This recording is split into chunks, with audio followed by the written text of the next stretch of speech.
Sorry.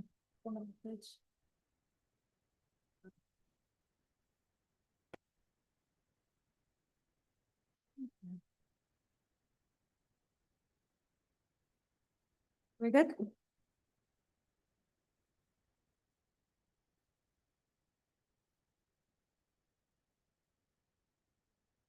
Okay, we'd like to welcome everybody to our Hyde Park City Council meeting this evening, August 25th, 2026. We will start with our opening ceremonies by Councilmember Osborne. Okay, I will say a word of prayer. Our dear kind Heavenly Father, as we gather here this evening at the City Council of our city, Hyde Park, we ask for thy blessings to be with those that have come here tonight to participate in this meeting, that they might be able to feel like they've been heard. And we pray that as we make some considerations tonight, that we will do so with the benefit of the city as a whole. And we also need to consider the future. We thankful for this wonderful country we have to live in and those that have made it possible to do so. We ask for these blessings to be upon us and do it in the name of Jesus Christ. Amen. Amen. Will you please rise and follow me in the pledge? I pledge allegiance to the flag of the United States of America, one nation under God, indivisible, with liberty and justice for all.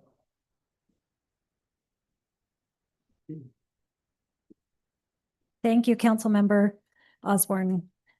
We will now move forward with the acceptance of our minutes from our August 12th meeting.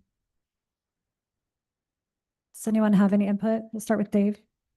I sent two minor corrections, a misspelling, and did you get those done yet? Okay. You're good. Gerald? I have no changes. I'm good. Okay. I think we're good with the minutes as written. I'll make a motion that we approve the minutes for August 14th, 12th. I'll second. Okay. We have a motion from Councilmember Osborne and a second from Councilmember Brower. Any further discussion? If not, we'll move ahead with our vote. All in favor, say aye.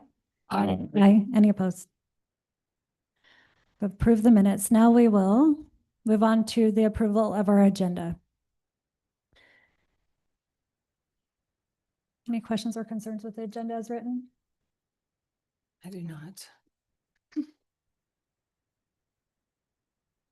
If not, I move that we approve the agenda as written. I second that. Okay, we have a motion from Councilmember Fells and a second from Councilmember Allred. Any further discussion? Okay.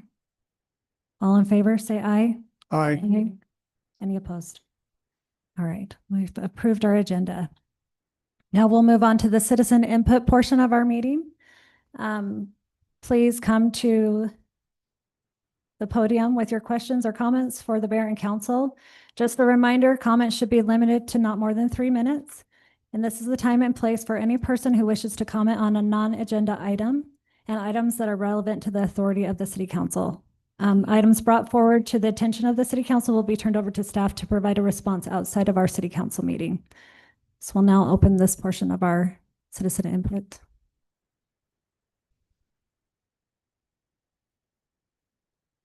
Okay. Having no comments, we will go ahead and close our citizen input portion of our meeting and move on to council business. Are we having a police report?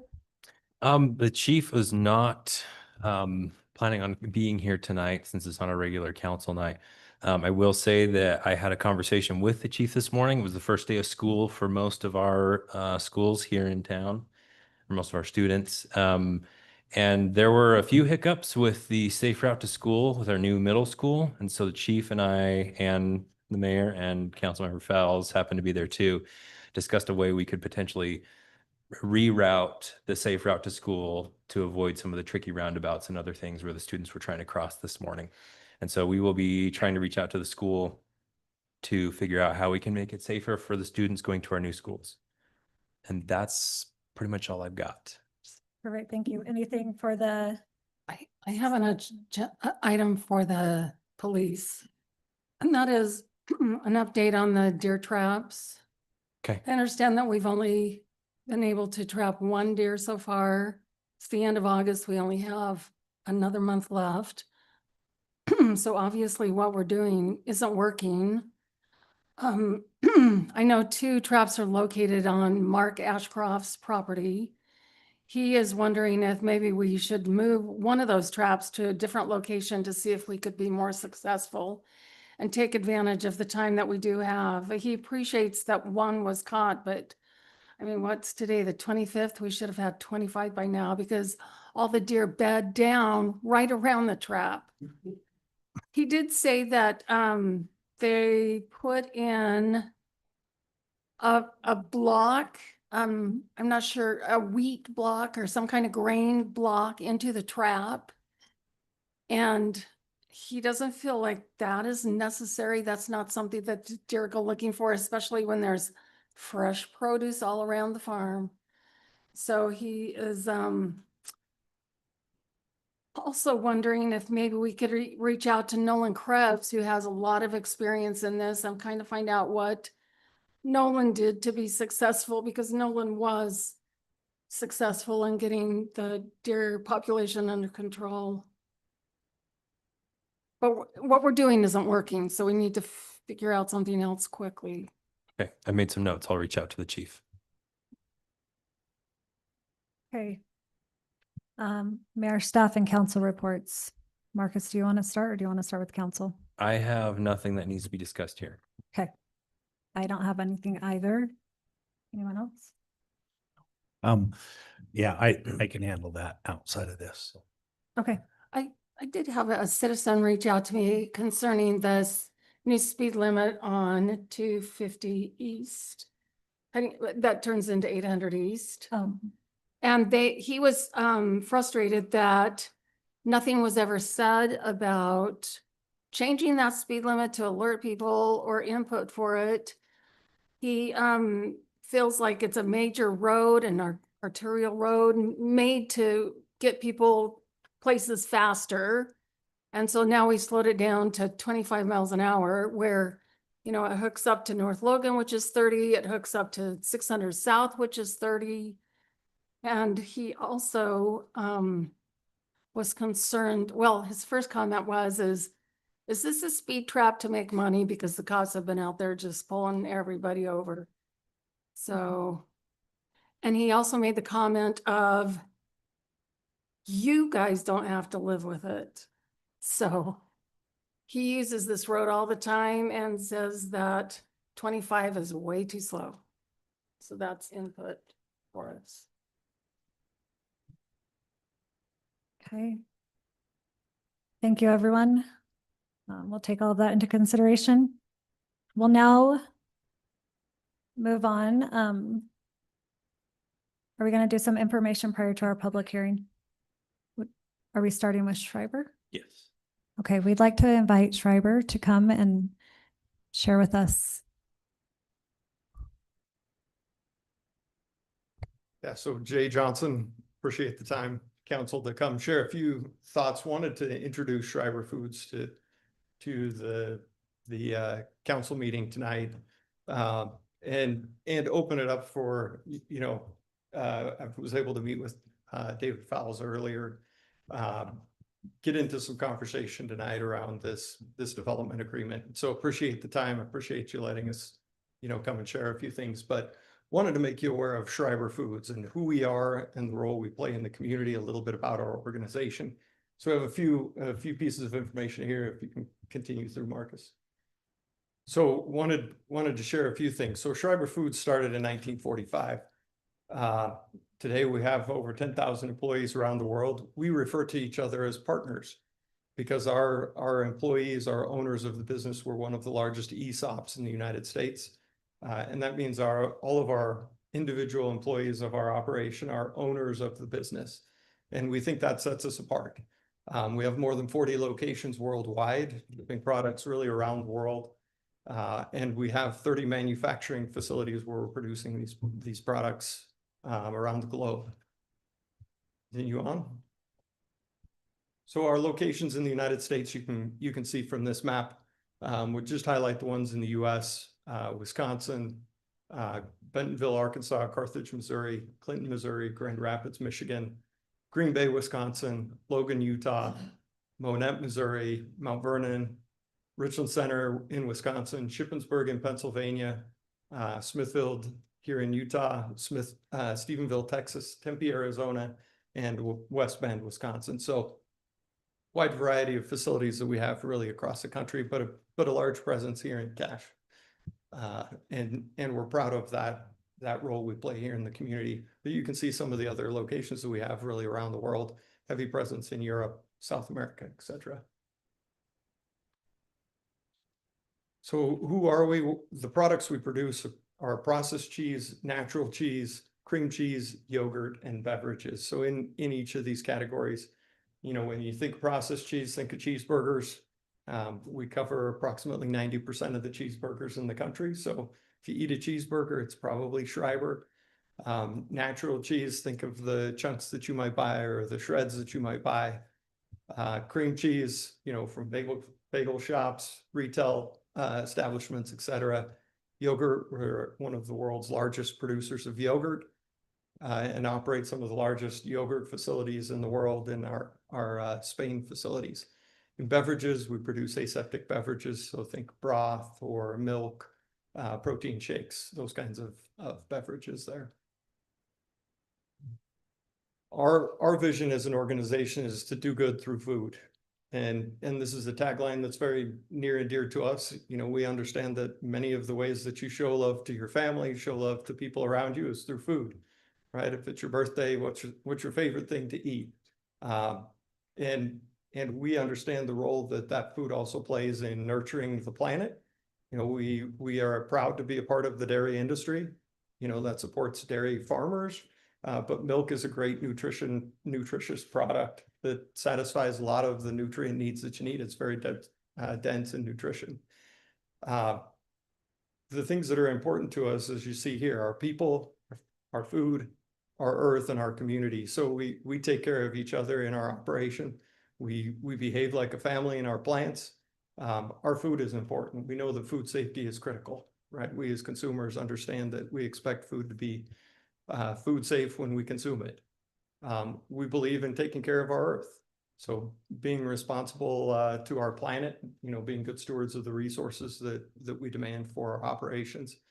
And then our community. So as you saw before, all of the locations that we have around the world, we are active participants in the community where we do business today. And we're proud of the things that we do in the communities that we operate around the world. Growth, this shows our annual revenue from 2017. You could see $5.1 billion up to where we sat this past year, $7.7 billion. We're a company that's continuing to grow. And a large part of our growth is here in the Cache Valley area as well. And so we'll just highlight the expansion that we have at our Logan facility that's happening right now. Almost $300 million worth of expansion there at our Logan facility to enable more yogurt production there, and also expansion work happening at our Smithfield location as well. And so it's great to see that growth, and that's one of the reasons that we're here tonight. When you think community involvement, these are some of the charities and groups that we're affiliated with here in Cache Valley. The Family Place, they do great work here in our community. Child and Family Services, Meals on Wheels. We've had a route with the Meals on Wheels program here in Logan for more than 25 years. Cache Community Food Pantry, Matt Whitaker, and all the good work that he does here in our community. We donate food, we do service with them. The United Way, proud to sponsor them. Habitat for Humanity, we do a lot of work with the Boys and Girls Club, Big Brothers Big Sisters, the Salvation Army. CAPSA, something that's critical for our community. LEAP with a scholarship program, Supplies for a Better Future, where we provide education supplies. The English Learning Center, helping people transition into our community. Cash Education Foundation, the Little Lambs Foundation, the Fisher House, which supports veterans services, Ignite the Light, which is suicide awareness and prevention, and the AMK Foundation, you know, supporting those with disabilities in our community. So we're affiliated with a lot of organizations here locally that do good work in our community and help make Cache Valley a place that we all want to live. Some of the things that are unique about Schreiber that kind of set us apart as a manufacturer, we have quite a few shift configurations. So over the years, we've flexed our shift scheduling so that we offer a number of different shifts to allow people different opportunities outside of work. So there may be a point in time where you need to take care of family, you have kids in school, maybe a schedule that works, you know, a different set schedule during the week might work better in your personal life. So we have 18 different shift configurations that we offer at our Logan plant, from 12-hour shifts to 8-hour shifts, beginning of the week, end of week, rotations, all sorts of things that we're hopeful that we can find a rotation that works for people in their personal life so that they can stay with us for an entire career. We have a bid process and we have job trialing. So our partners are able to bid around in the facility, continue to expand their career as they start with us. We have job trialing, job training that we invest heavily in the training of our partners at our facility. We have an on-site credit union. So we've got a branch of the USU Credit Union that's there in our facility to offer services to our partners while they're at work, banking services, so that they can take care of those things while they're even on break. We have a care clinic that we offer medical services to people at a reduced rate, so we can take care of our partners from their medical needs as well. We have daycare options. We have education reimbursement, so tuition reimbursement if someone wants to go to Utah State, go to Bridgerland, we'll help fund those kinds of education activities. And I was one of the recipients of that tuition reimbursement 25 years ago as I went to school and worked at the plant full time. We have a clean work environment. We have stability of our schedule that really offers a unique manufacturing environment, and we feel like really sets us apart in the industry. As you can see from the photographs here, this is our Logan facility that we operate on 6th West in Logan. This facility looks drastically different today. So this was our largest manufacturing facility for us in the US. And what we've added on to the facility standalone would be our 5th largest plant in the US. So it's a very large scale operation and will employ more than 1,000 people here very quickly as we begin production in this facility on some of the new assets in October. So we have new lines that we're going to begin production there. And then you can see a photograph of our Smithville plant. We have acquired some land there adjacent to us that we're continuing to expand that facility, and we're excited about the growth that that'll bring to our Smithville plant. But also when you look at these two facilities, over the next 2 years, call it, we will handle more than 1 billion pounds of milk into these two facilities, which is a huge amount of milk that we need. We need dairy farmers and we need cows to be supporting that kind of growth. And so we're excited about the growth at these facilities, but that leads us to needing a facility that we can handle distribution out of. And so that's one of the things that we have here before you tonight. If you look at our site where we're proposing this distribution center as part of our phase 1 in this development agreement, you can see the advantage gives us really 1-day shipment to the West Coast. So this is kind of our hub to satisfy the western part of the United States, and we really need a facility that can allow us to distribute the products we're going to be making here. When you look at our project that we're proposing for consideration through phase 1 here, the incremental property tax over the next 15 years, $6.7 to $7 million is the estimate there. Sales and use tax, building materials, all of the associated things with that, 0.9 million to 1.5 million direct benefit to the local community from a sales tax standpoint. during construction from an economic standpoint, the economic output, as you see it here, $164.5 million through construction there. So when you think of all the jobs that we'll be supporting there at that site during construction, it's a massive amount of years of work that equates to.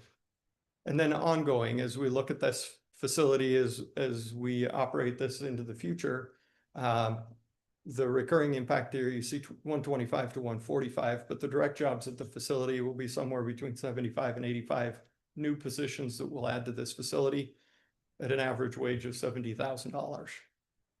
And then there will be a lot of associated jobs, right, that we'll need others to support our growth as well. So other vendors that will be adding capacity for things like pest control and other associated services that we'll need for this facility. So you can see a lot of impact from this project in the local community, and it's exciting to see. Here's a rendering of what that facility, what the phase 1 cold storage facility would look like. This is roughly 500,000 square feet of refrigerated storage. So when we talk about the products that we're going to be producing, distribution is vitally important for us. And one of the things that our customers expect is commingled loads.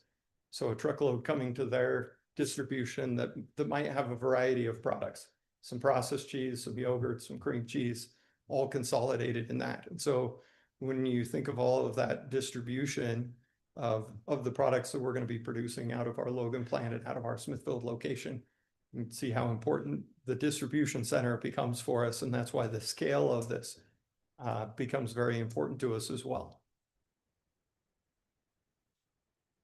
And here you can see our site plan, and phase 1 is shown here.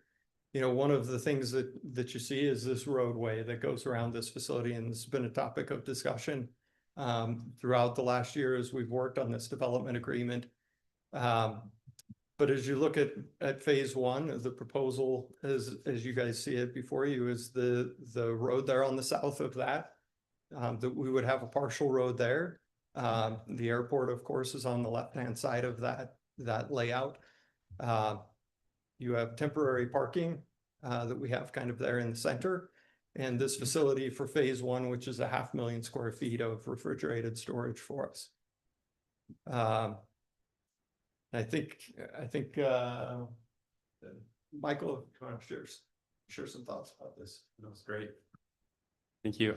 Michael Hutchings here, working with the Schreiber folks on this development, and just wanted to touch base on a couple more things on this slide. So we're before the council looking for approval of a development agreement. And what this development agreement would do is primarily focused on phase 1 of this project.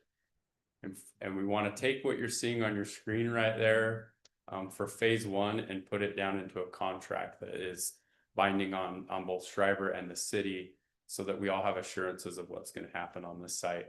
So as Jay mentioned, there's a couple unique aspects about this site that is a deviation from the city's master plan.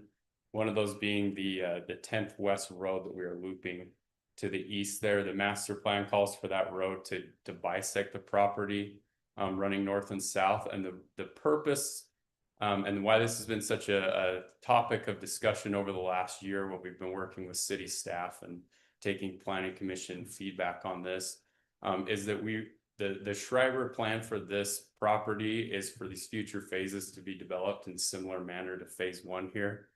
And it's important for them to have a interconnected campus where their trucks, their people can enter in down at the phase 1 access point and harbor all of that traffic in a closed ecosystem for those future phases. And so we've asked for that road that the public can use, and the goal, we understand one of the goals of the city is to maintain connectivity from north to south using this roadway. And so we want to make sure that is being accomplished still with routing out and around, and also make sure that Schreiber's traffic is localized to our project, so that we don't have semis going in and out of that road and intermingling with your traffic. So that's one of the highlights I wanted to point on of why this roadway is not matching the master plan, why we're asking for that to be modified with our approval of the development agreement. So we have several folks and technical experts here that have worked really hard on this development that are here to answer any questions that you may have. I've understand that you've had a chance to look at the development agreement. We are here tonight to help get to a great partnership with this city. And hoping for a yes to our development agreement, and please feel free to ask us and provide your comments and feedback so we can make that happen. Thank you.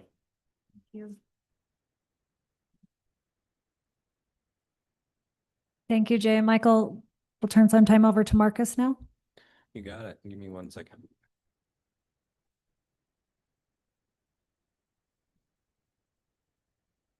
All right.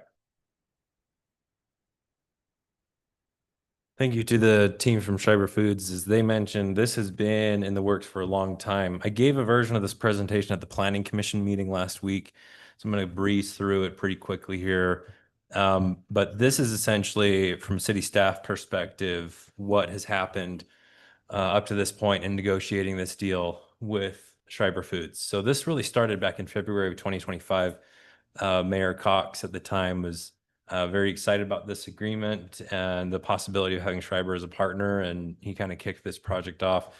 For the past year and a half, we've been having discussions about the city master plans. We've been doing site plan reviews with their engineers. I think one of them is here tonight. If there's specific questions for the site plan, legal agreement drafting, that's where we're at right now. There's this now agreement before the city, which is quite lengthy, quite detailed, and Schreiber Foods is asking the city to approve it. And now, the interesting part about these types of development agreements is typically we only do them for properties that are located within city boundaries. However, we got some education, found out that if somebody's proposing an annexation into the city, if there's an active application, if there's an annexation on its way into the city, that is an opportunity to also have a development agreement. And so that's why it's being proposed now rather than after the annexation is completed. So as far as we understand, the plan is to get this development agreement approved. And the next item on our agenda tonight is talk about the annexation, get that approved. And then I'll bet they're knocking on our city planner's door tomorrow, asking how do they start filing for their boundary line adjustments. So the Jay and Michael already did a great job describing how great Schreiber is and all the benefits they would bring for the community. So I'll just keep going here. A lot of property tax the city could gain from this, a lot of jobs, a lot of good things that Schreiber brings to the table that's not explicitly spelled out in this development agreement, but it's things that we know would happen for us if we were to move forward. So this is my housekeeping slide just to help interpret the PowerPoint. The development agreement, as was mentioned, has some concessions. Our city code does allow these types of development agreements to have land use concessions if there's a benefit to the city and it can be spelled out and identified in the agreement. So as we move through the next few slides, I've got them color coded. Green is something that we've decided as city staff is a clear benefit to the city. We're very excited about it.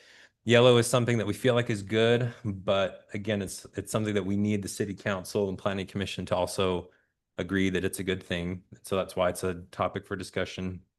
And then red is something that the city staff doesn't have authority to approve or deny on our own. And so we're looking for the city council and planning commission to tell us if this is something you want to do. We got a lot of notes from the planning commission last week. And so as we go through, I'll try to mention any updates from the planning commission. So the first item for concern was vested rights, and I've got in parentheses resolved because we think it's resolved. One of the things the development agreement does is, like they said, you take that site plan that was shown and essentially freeze it in place, and we freeze the rules and the city ordinances, and they want that same type of rules and regulations in place for the next 15 years. In the DA, it has specific definitions for what would and would not be allowed.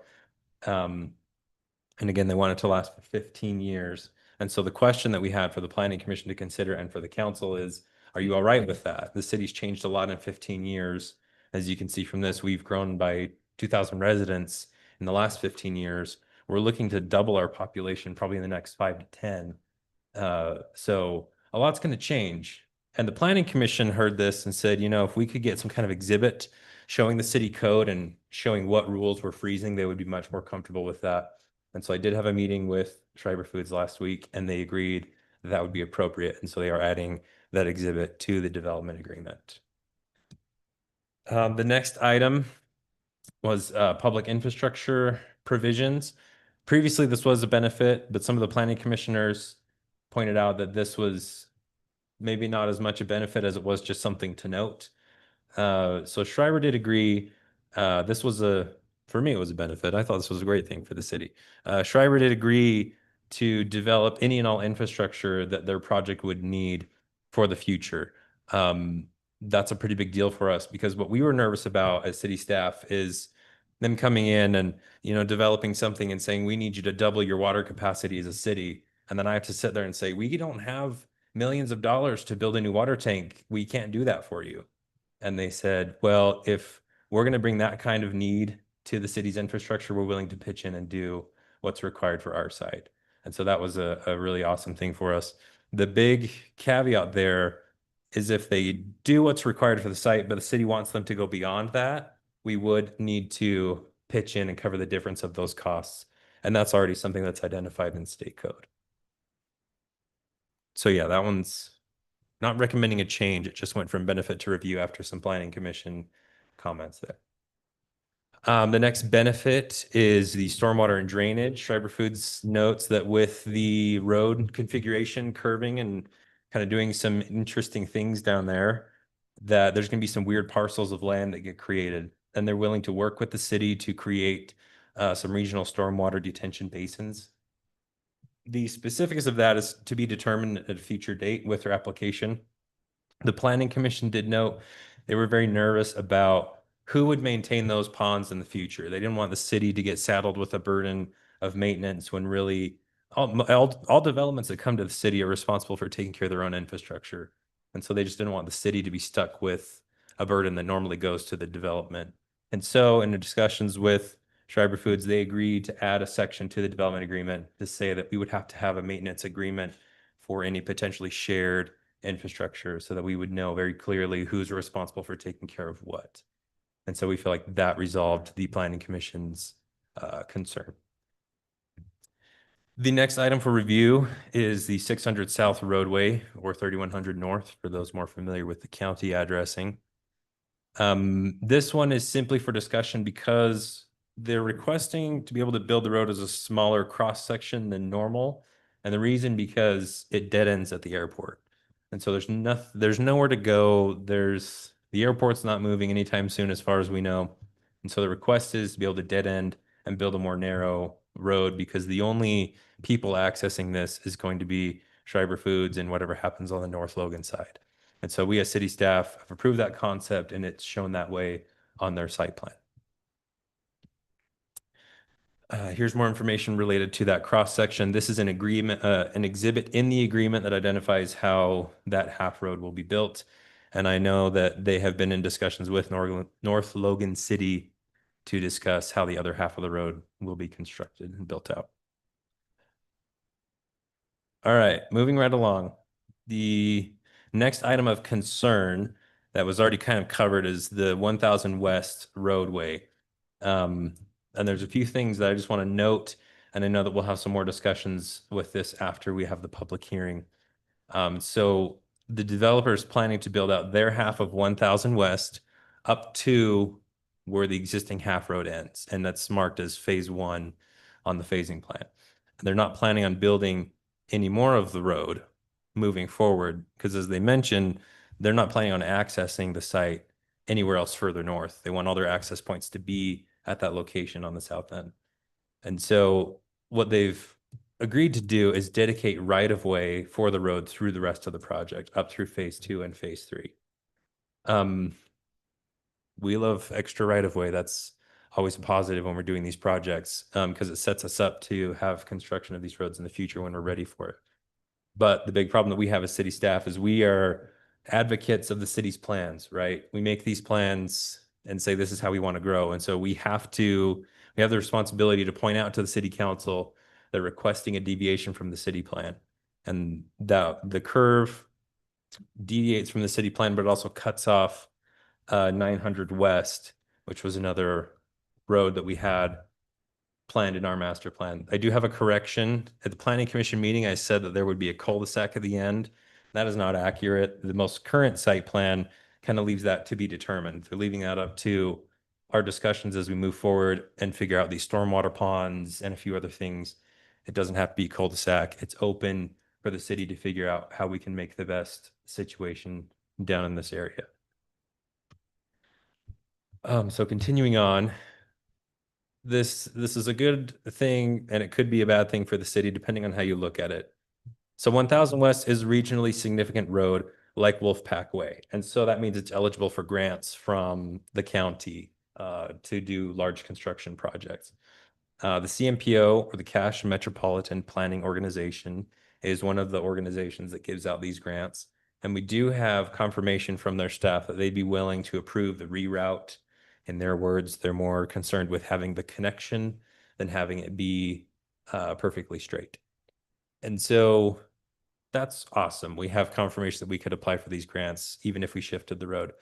The part to consider is that in doing this, we're cutting off 900 West. And is that a deal breaker for the city?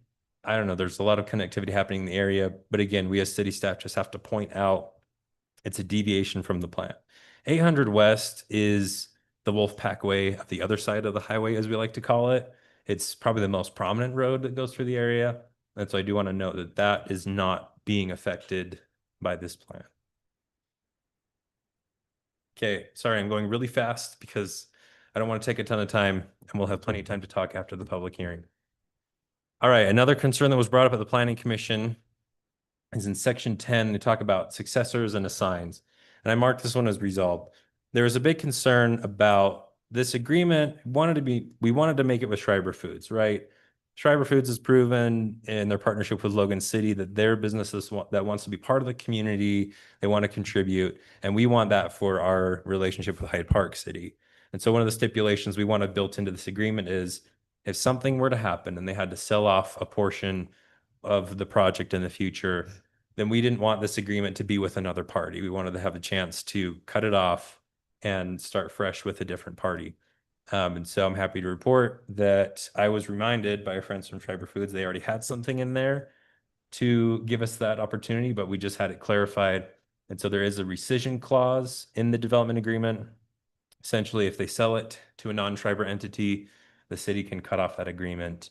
And so that is addressed in there. And we're very grateful for that. All right, now since the Planning Commission meeting, there's a new concern that the City Council has identified and they brought to me. And so I thought we needed to have it discussed tonight at some point.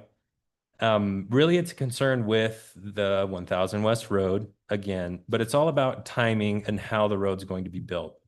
So as we noted, the Schreiber Foods is planning on constructing a portion of 1000 West to meet their needs for their campus. After that, they're only planning on giving us right of way, and then they would expect the city to construct that road when we are ready. The hiccup that we have in the agreement is in this section 7.3, it's at the bottom of page 13 of the agreement. And I say that for Michael because I see he's got his laptop. There's some subsections that specify when and how the city would get that right of way. And the short version is there's this expectation in the agreement that when the building permits are underway for phases 2 and 3, so we're talking probably a few years in the future, that Schreiber would want to see a developed plan for the road before they hand over the right of way. And that's a fair ask, but there's a problem with that. And that is the city, we count on these grants that we talked about, that I talked about very briefly, from the county or from the state to design and build these big roads. Without these grants, we can't do it. We can't afford to do it. And so one of the things that I would like to have the council discuss with Schreiber Foods tonight is look at those subsections and possibly remove or amend them with the understanding that the city isn't looking to try and force them to build infrastructure or try to pull a fast one on them. It's just a question of logistics. As a city, these roads are on our 20-year plan from today. We're not budgeting for them now. We're not going to be budgeting for them in a year from now. And so what we're asking is the opportunity to talk about moving forward. We would love to get the right of way secured So we have it in our pocket and then be able to take that to the county to apply for grants to do the design and the build of those roads. But we can talk about that after the public hearing. And so in the end, is this valuable to the city? In my discussion at the planning commission, y'all remember, the point was this is a great deal for the city. We're getting a great partner with Schreiber Foods. But the big question is, does the city council agree with the terms that are being proposed? Because I don't have the authority to sign off on this. So I'm just bringing it here and the council can make that decision. Thank you. Thank you, Marcus. Council, do you have any questions for Marcus before we move forward to the public hearing? All right.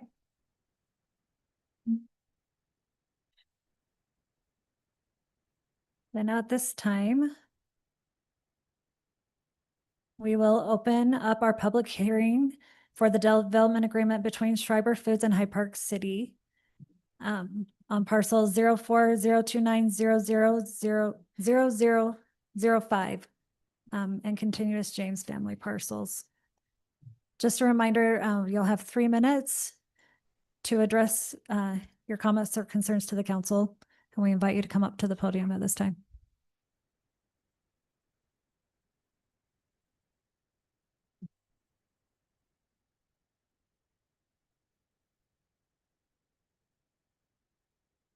Kevin Flint, live at 175 South, 700 East in Hyde Park. Give you a little quick Schreiber story that we have. We just returned from living 18 months in the Czech Republic.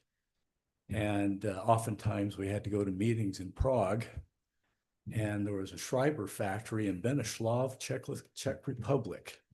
And we knew if we were going 15 kilometers per hour in front of the Schreiber plant, we were going to be late to our meeting. So certainly not opposed to Schreiber coming into the city. I just did want to state that I'm concerned about how this development agreements come together and why we're doing a development agreement in the first place to do phase 1 for Schreiber.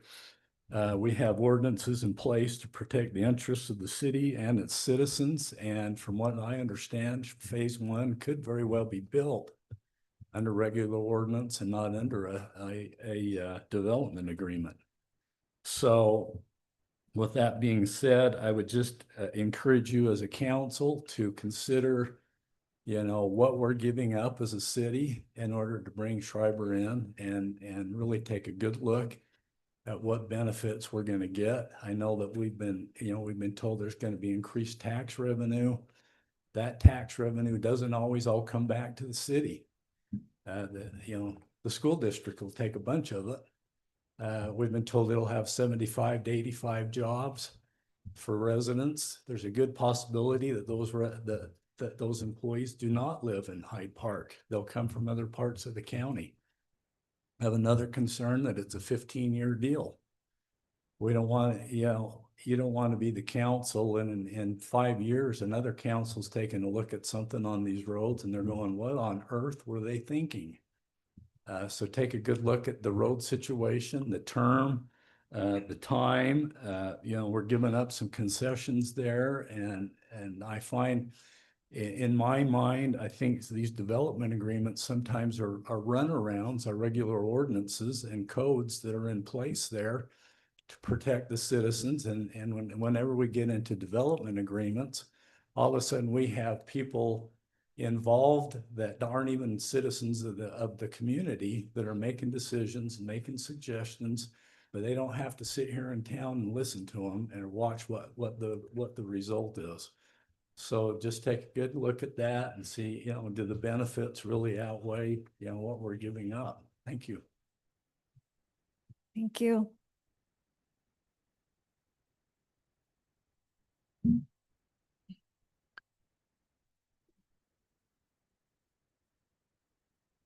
Good evening, council. My name is Alex Moore. I've been a resident here for just over 2 years. I've lived in the Valley for 15. I've been with Schreiber Foods for 20 years. Absolutely love the company, and I've been very fortunate to have traveled all over the country to all of our plants. And in every location that I've been to, Schreiber Foods has done good for the community. I brought my family here from Providence. We moved up here because of decisions that this council and this town has made, investing in schools and infrastructure. And I have the same investment in Schreiber Foods, so I'm wearing two hats here. I think that Schreiber Foods is a fantastic organization. I think that, you know, some of the things with this development, they're trying to protect themselves. At the same time, as a resident here, and I'm building my house here, I plan on being here for 15, 20 years. Schreiber Foods, I want them in my community. I've seen what we do at Logan. I see what we do in Texas and Wisconsin. It's a fantastic organization, truly cares about the people in the community, and invests a lot of time and effort into it. So please take that in consideration. Thank you for your comments.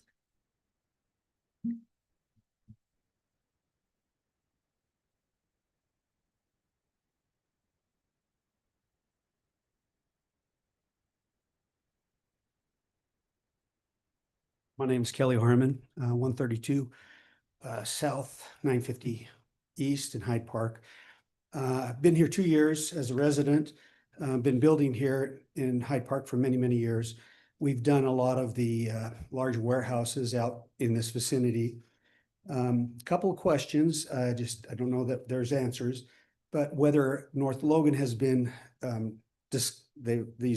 access has been discussed with North Logan. So 3100, or I believe it's 600 on Hyde Parks, is probably, in my mind, the main access with a light out onto the highway. But the other access is coming down 1000, or we actually put in a section of in North Logan of 450 on the end of our industrial park, and that road dead ends unless North Logan is going to do a taking on that property and extend it to Airport Road, and then possibly a light at some future point. Most of the traffic, if I'm understanding correctly, that would be coming south, would dead end into 2850 North Logan. So if the conversations have been had with North Logan City as far as the impact on those city streets, that's one question. The other question is, and we have built a few roads here. We built about a 900-foot section of CMPO road as part of a development agreement that we did with Hyde Park City for our Hyde Park Gateway project, and other roads in Hyde Park. If there's a precedent that the city has actually paid for the construction of roads that are a direct benefit to a developer, such as in this case, Schreiber's. So we've done the Proventus warehouse facility out there. I think we have maybe 400,000 square feet that we have leased out. And all of those roads were paid for out of our coffers as developers. So that's the question, is whether Hyde Park City has a precedent before that they've actually, I mean, understand that the roads are going to be dedicated, but in our situation, we build the roads and then we dedicate them to the city. So it's almost, I don't understand the logic behind the city picking up the tab to build those roads that directly impact that Schreiber development. Schreiber's would be a great asset to the city.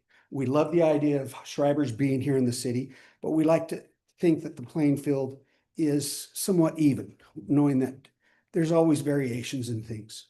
That's all I had to say. I appreciate your time. Thank you for your comments.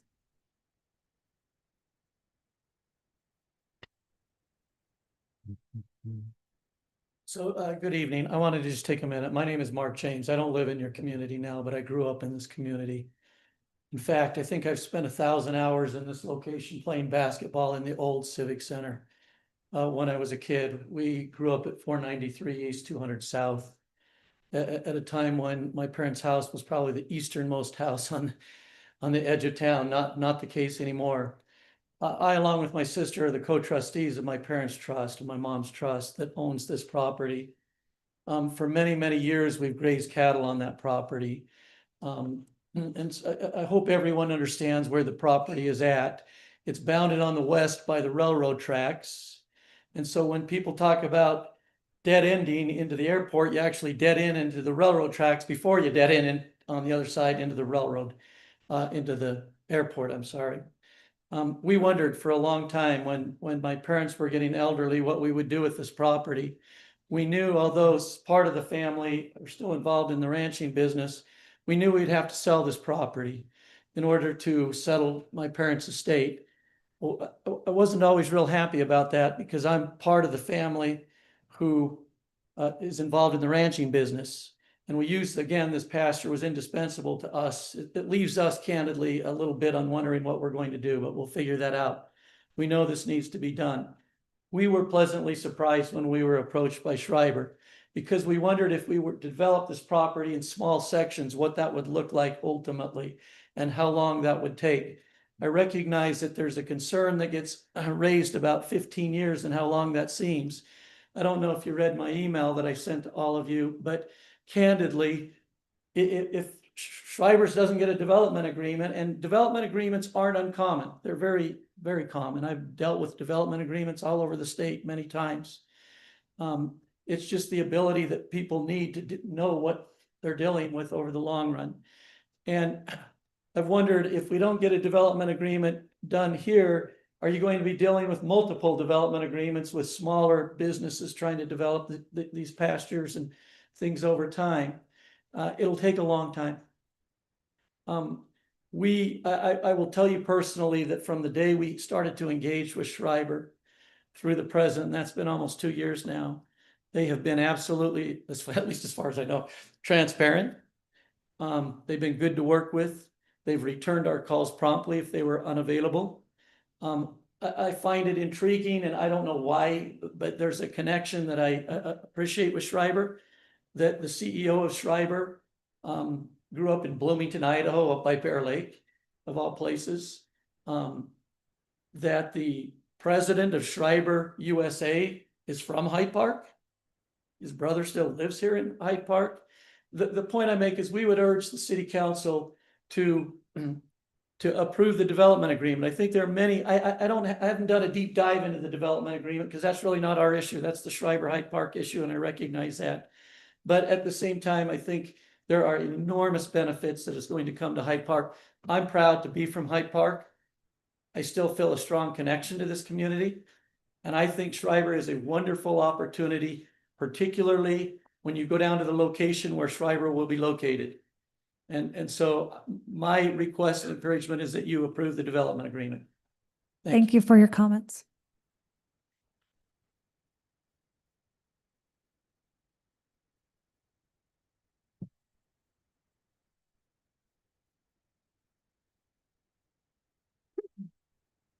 Melinda Lee, resident.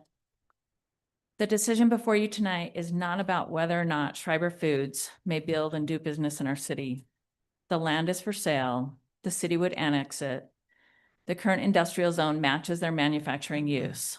Schreiber could purchase the land, install the accompanying infrastructure, build what they need, and operate as desired, all according to city code. Instead, Schreiber does not want to build according to city code. Schreiber wants a development agreement so that they may be excused from certain requirements. Development agreements exist for extraordinary circumstances where a developer brings a unique benefit to the city, something above and beyond their normal development, and thus asks the city to concede certain code requirements. Schreiber is asking the city to freeze the current development standards for 15 years for their own company and for any others who may want to build within their campus area, and maybe that's been updated since last week. They are also requesting to curve the master planned road out and around their campus and back again, lengthening it by about 20%. And Schreiber proposes to not build that multi-million-dollar road, not in phase 1 nor ever. Did you look up how much that section of road would cost? I guess I'm saying, consider if like Nibley City courted a business that would bring tax revenue to their city. The business would come if they did not have to build a multi-million-dollar road that would benefit Nibley City, Logan City, and Hiram City. Assume Nibley said yes to that business. Nibley receives tax revenue. Sooner or later, Nibley would likely approach the COG or the CMPO for grant money to build that same road. If approved, all of Cache Valley now pays for the installation of that road through taxes. I just wonder how Hyde Park City residents would feel about Nibley receiving all the financial benefit while our residents and the rest of Cache Valley contribute to the road construction that was conceded by Nibley. I would love to have Schreiber here. I would, but not at the city's expense. Thank you for your comments.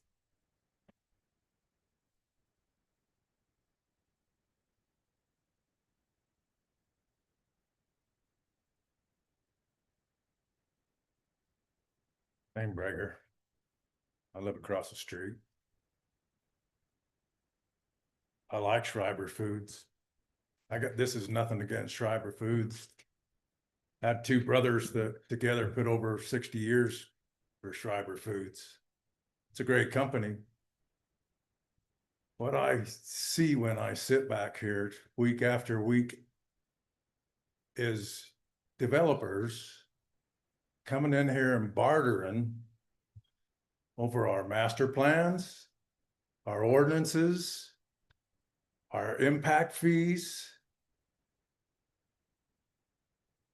And then I hear that we need to have more bonus density because the developers and the landowners can't make enough money. So we're letting the developers and the landowners tell us how to run our city? I don't think so. I mean, I got nothing against Schreiber's. It's a great company. But I don't know how many times I've sat here and watched us bend our ordinances and our master plan for the developers and the landowners. It needs to stop. That's all I have to say. Thank you for your comments.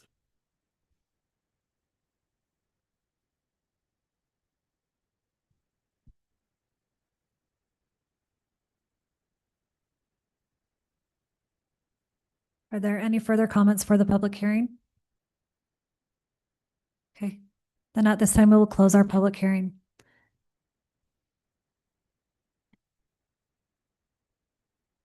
All right.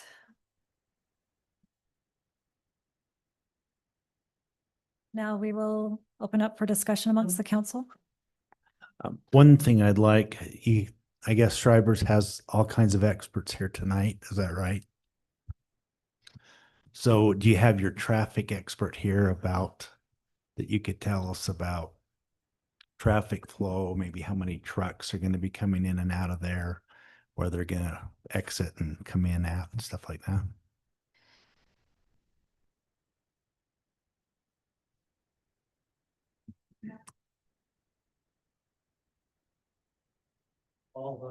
I'll be careful to start with, I'm not a traffic expert, but I am the civil engineer on the project.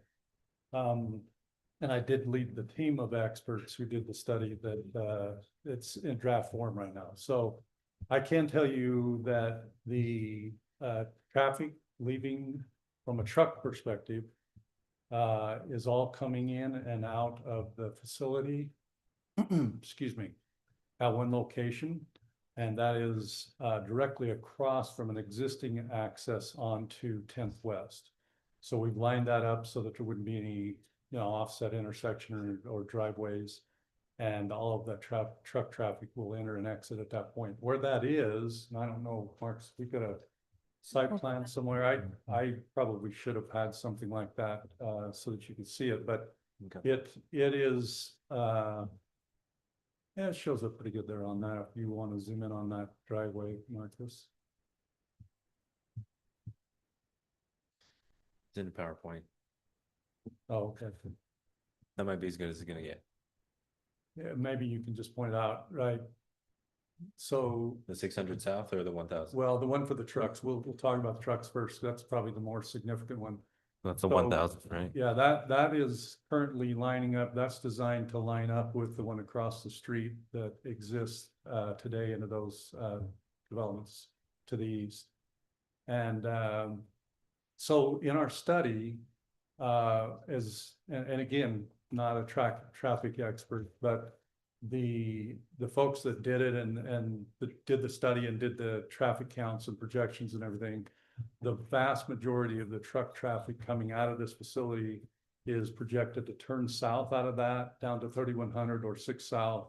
And then they would turn and go out to the highway to the light there on 3100.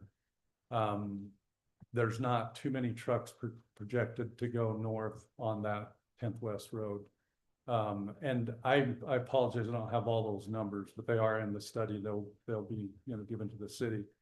And then the only other access is, and Marcus, maybe you can point down out on 600 South, and that is for the partners access. So as they come in, there's kind of an L-shaped parking lot there by the office that the partners will be parking in. So those are the only two accesses for this facility. Now, with that being said, you know, there are some, you know, the future plans for phase 3 are still a little bit up in the air, and there may need to be, we by the way, we haven't, you know, got into great depth with the fire marshal and fire chief and stuff on this. So there may be some emergency, and I guess that's a good point. There is an emergency access back in that cul-de-sac, Marcus. Maybe you could point that Yeah, right out. there. It was part of phase 1. So that'll be emergency access only. It'll be gated. And there might be others like that as well, just so that if there's ever fire or something like that, that the fire department has full access to the entire campus. So there are other questions related to traffic? Hopefully I answered your question. Okay, thank you. Okay, thank you.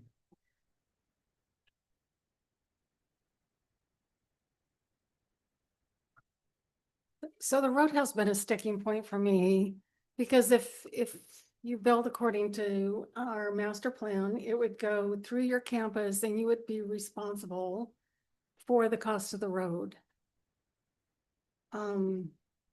If we curve it up and around, then you are willing to build half the road as it comes. Is that my understanding? So in Utah, as I'm sure you're familiar with, when there's improvements that are necessitated by a development, the developer pays for those. If they are benefiting or providing what's called regional benefit, then there's an allocation of cost given to that based on who's actually going to use those improvements. So yes, if the road is routed out and around, and I know there were a couple of public comments on this, that Schreiber has no intentions of connecting to or using 10th West after that phase 1 portion that Schreiber's building. So Schreiber intends to build 10th West up to that phase 1 line that you can see. That's already a partial roadway that Schreiber would then finish out. And then for the rest of that, Schreiber doesn't need that. All truck traffic's going to come in into phase 1 and then would be dispersed through phase 2 or 3. So that roadway of 10th West is really serving all of the development to the east and any development to the north that may come in the future. And so it's those parties that are benefiting from this road that will ultimately end up paying for it, or if there's regional grants, because this road serves such a regional significance. According to the North Logan group, or excuse me, according to the name of that, the group of CMPO. Yeah, CMPO. Thank you. The CMPO group that they would provide grants for this. So, yeah, Schreiber is not intending to build either a half road or pay for any of the construction costs of that 10th West as it goes around. But as we were discussing this with staff, you know, there's two costs to building a roadway. There's the land cost, and then there's the construction cost. Schreiber's offered to dedicate free of charge to the city all of that portion of the roadway past phase 1. So you go past that where Max was just highlighting where the trucks turn in. All of that roadway we deeded over to the city for free. And we've approximated the value of that. That's $1 million benefit to the city that they won't have to pay for. So that's the trade that we've worked and negotiated heavily for, is that we reroute that road, and half of the cost of the land are coming to the city for free. So then the city can use impact fees. They can exact it from those other developers that are going to benefit from that road, and they can use grant money to actually pay for the construction costs. And so we just want a nice proportional partnership with the city on that point. Does that answer your question? Yes, thank you. Thank you. I got one more, though, Oh, if sure. I could get. I heard you say that you would deed that road over to the city. Correct. Now, is that the entire road, not part of where it sits? Yeah, Right? great question. So the development agreement right now would require Shriver to dedicate the land underlying that roadway as you see in the map. At that site plan right there. So whatever the roadway width, Shriver would then deed that over to the city.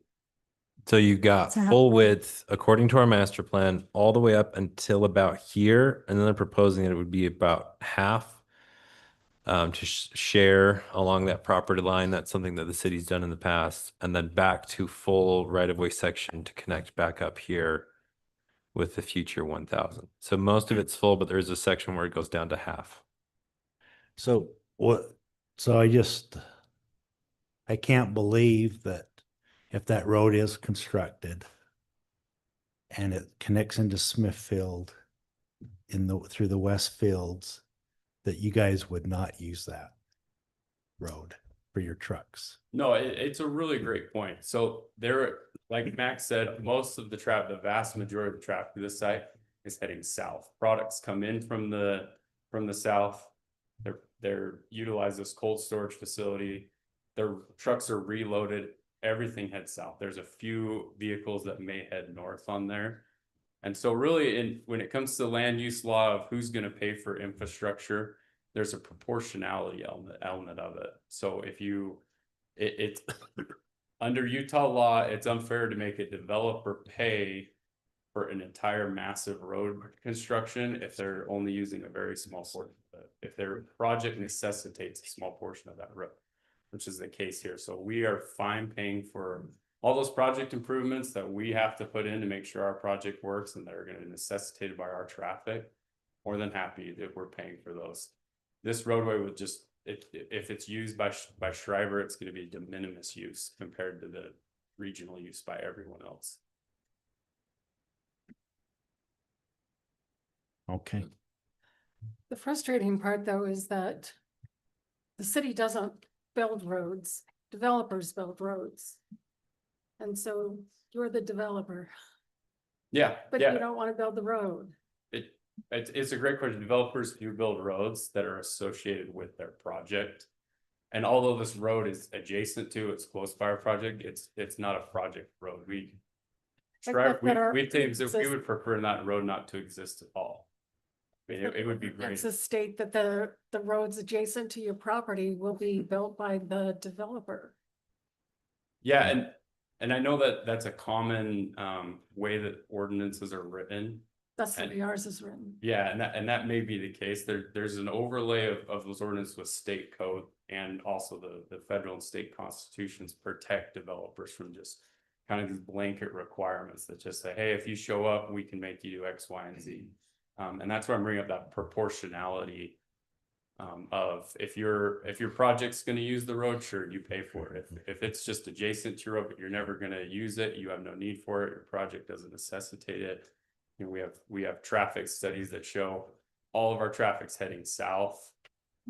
It's just not something that we can finance and pay for. But I mean, I think one point I want to highlight is Shriver wants to be a great partner with the city on this proportionality. I mean, we're dedicating $1 million worth of land for this roadway to the city, where otherwise, if the city were to condemn it, then they would have to pay for that. That $1 million goes into that proportionality analysis. If this was a regular exaction type, the city would have to say, okay, you know, we're going to require this road.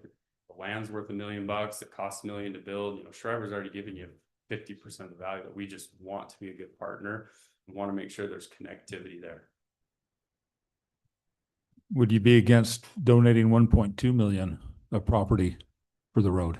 You know what, and that's a great question too. If you look at those detention parcels too on here, so we have offered to donate that roadway land, which we approximate the value of that's $1 million. If you add in, there's 3 detention parcels. If I can that was might be a little tall. They're the triangles that are on the east side of the property there. We've also offered in the development agreement to donate those to the city for water detention, for the use of regional water detention benefits. If you add in the value of all that acreage, we're offering close to $3 million in property value to the city for this, for the roadway and water detention. And I don't want to, I appreciate that. Let me say it that way. Also recognizing that those are pieces of land that Schreiber isn't going to be able to do anything with other than pay somebody to come and keep the weeds down or whatever the case is. And what I was really referring to in my question, just doing rough math and trying to look at the length of the roads here, so forth and so on. There's about 119 acres that you're proposing as part of this development. 1 acre is 43,560 square feet. So this is going to add up to 5,183,640 square feet as part of this development. And when I looked at the section of the easement on the far east side, that you're proposing only giving half of that right away, so 33 feet versus the 66 feet.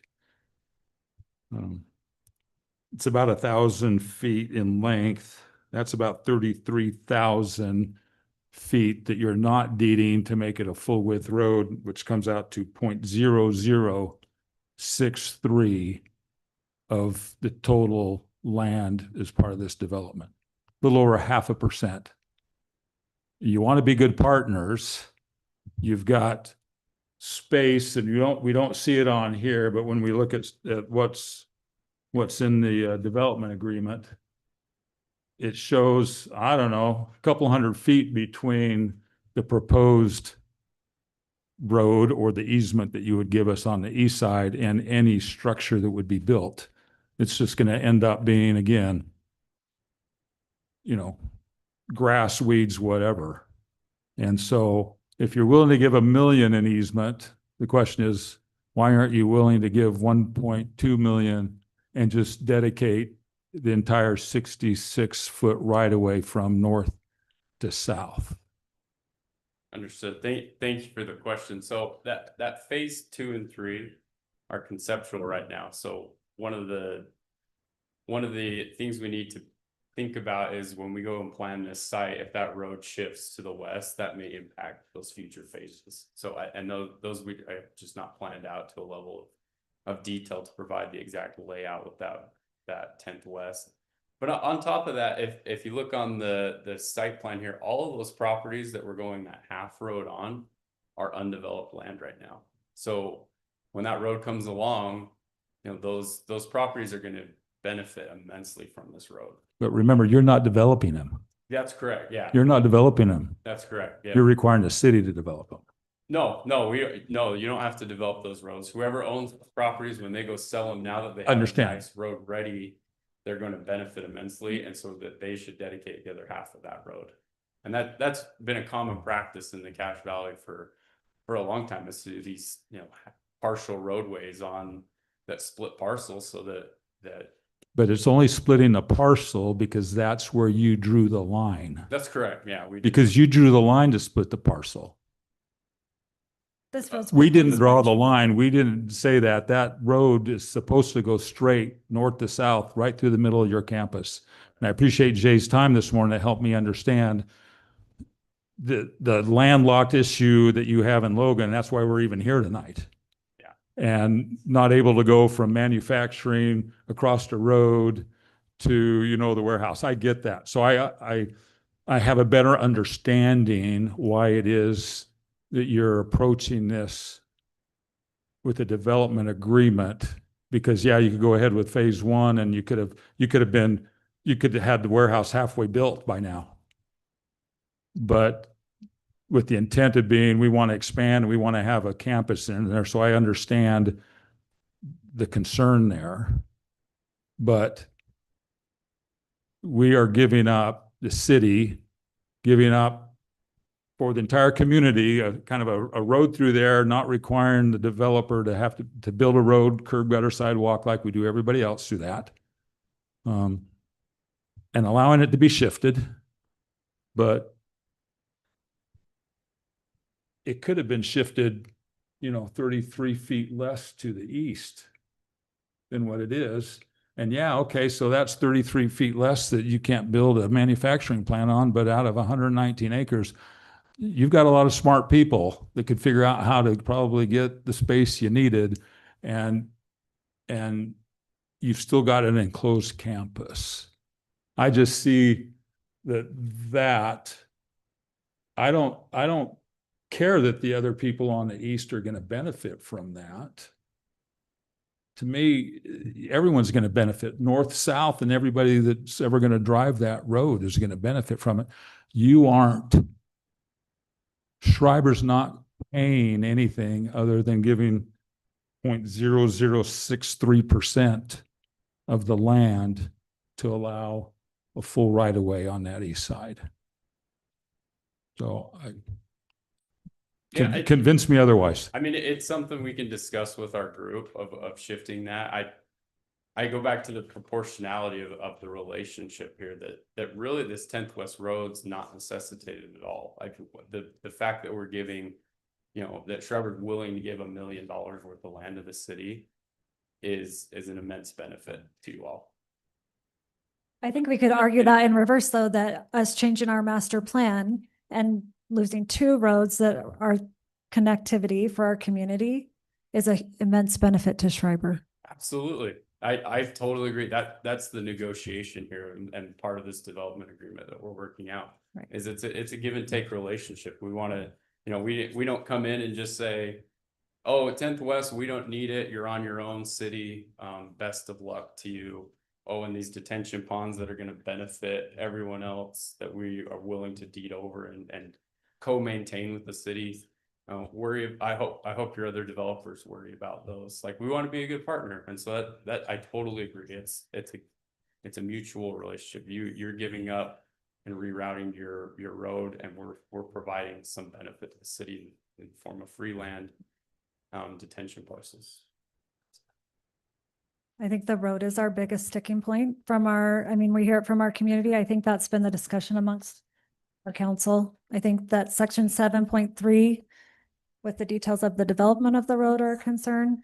Yeah, and if our city planner just reminded me of another aspect of city planning, as she likes to do, that I think she should probably share with the council that may help. So just a quick reminder about our life with UDOT and their oftentimes unwillingness to give parcels access to the highway in order to develop. So what could be considered is that providing half width that meets up with these parcels to the east provides those parcels to the east the opportunity to develop off of a road that they could actually have access to. So this, I don't want to say one way or another, but you could consider that this is Schreiber offering those parcels the opportunity to develop and build their section of a road and have full access to it, where otherwise, if they wanted access to it, they'd have to get an easement, right? If the road was moved completely onto Schreiber's property, those folks, if they wanted access to it, there would have to be some weird driveway easement situation. So you could consider that Schreiber is benefiting parcels to the east that may not have the opportunity to develop because of UDOT's access restrictions opportunity. We wouldn't want driveways all off that road anyway. You would want one and then kind of like what a State Street type thing where you get off onto another main road and access all that. Yeah. Well, A minor yeah, I'm not a collector, transportation engineer, so I won't speak to that, but I do believe it gives these parcels the opportunity for development that they may not otherwise have if they didn't have the opportunity to connect to that particular section of road. That's a fair point. Yeah. And really, this is replacing our Ninth West, right? Like it's in that curve becomes a replacement for Ninth West, which maybe they would have had to bear the expense.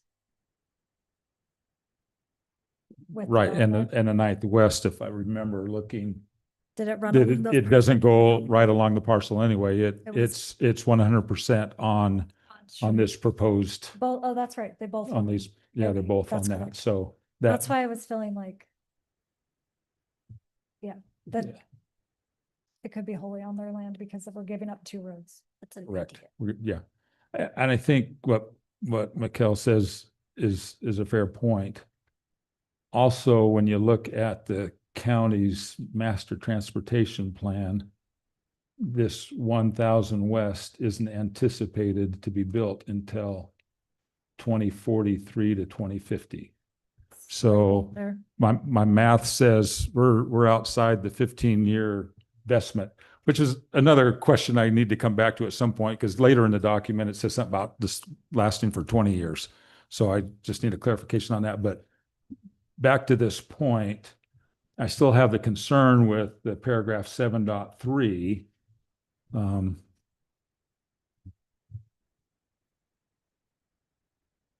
That we don't build roads.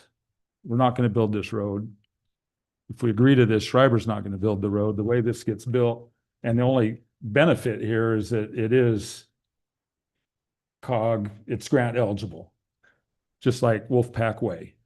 We didn't build it, so it's a little bit different than 1,000 East in my mind here in town and going through and the developers developing it. It's, as far as I know, no one that's building along Wolfpack Way had to pay to build Wolfpack Way.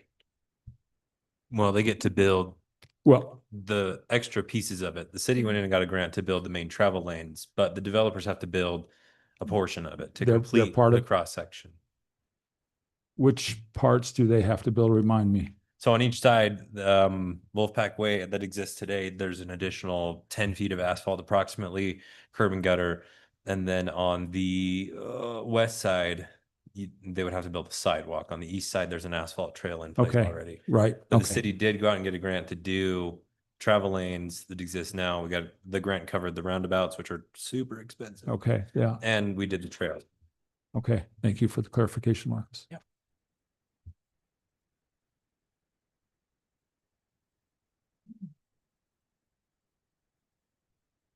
So just to go back to 7.3, sorry, I don't mean to derail the train here. No, that's where I was gonna. Um, go next. do you want to have a discussion with the folks from Schreiber about this in more detail? I mean, they're all here, so this is your chance. I don't think I can approve this development agreement with that paragraph the way it's written right now, because I think if I interpret it correctly, we can't pay for the design of this road and have it complete. And I think the development agreement says it gives us 30 days to have the design and construction plans completed within 30 days, and the process. Yeah, to be fair, we would have a signal long before that 30 days, right? Developing these parcels would probably start with like a boundary line adjustment, pre-application meetings with the city planner. We'd have a few months of advance notice. I think the bigger concern is the cost of the engineering. Right. If you look at the grants we're applying for right now for the Wolfpack Way continuations, the engineering alone is a couple $100,000, and that's not something that the city can just hand over even in a few months. That takes us a couple of years to work on. And so that's the big concern. We would love to have these roads designed and ready in a reasonable time, but Schreiber's going to be showing up and saying, hey, we want a building permit in about 3 months. And we're going to go, we don't have $100,000 to go start the design of this road right now. Right. Sorry. And that's essentially where I'm going, is that the way it's written to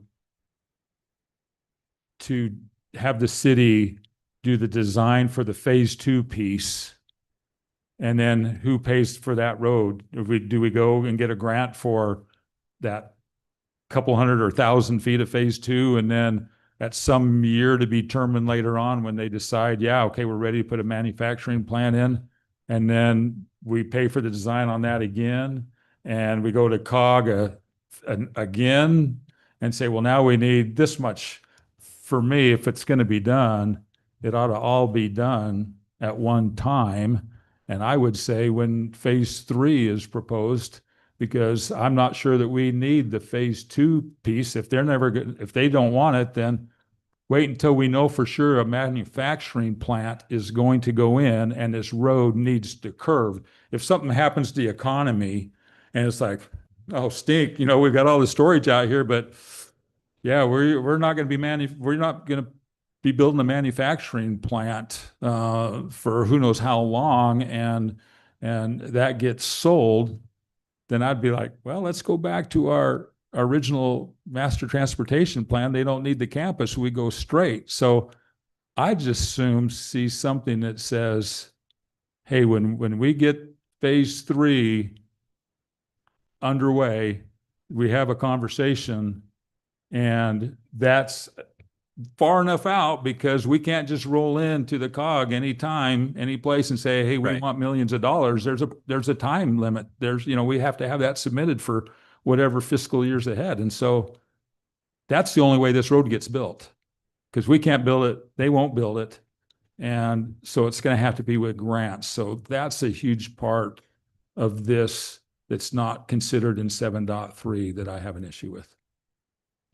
Go ahead. Yeah, thank you. I think we can make this really easy. We've circled up internally on this issue, and we are not married to the mechanics of dedicating it as written in the agreement. It was a way of mechanics to get the property to the city, but ultimately we are fine with dedicating the land for that road on a timetable that works for the city. Yeah, maybe So if we need to revise those subsections A through C to accomplish what you're highlighting, we're more than happy to do that. That's not something we're bothered with at all.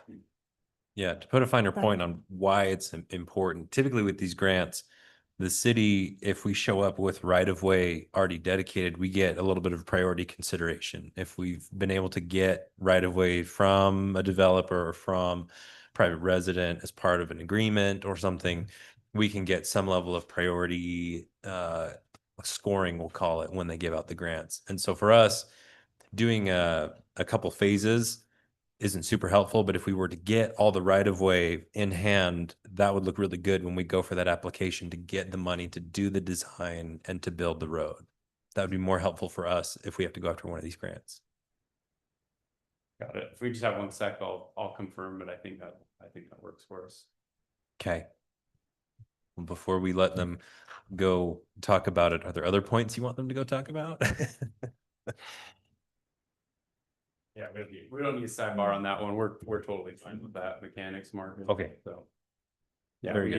can, if we want to condition the approval of the DA that we revise sections 7.3 to fix subsections A through C to align with what you need to do to get your grant, totally fine with us.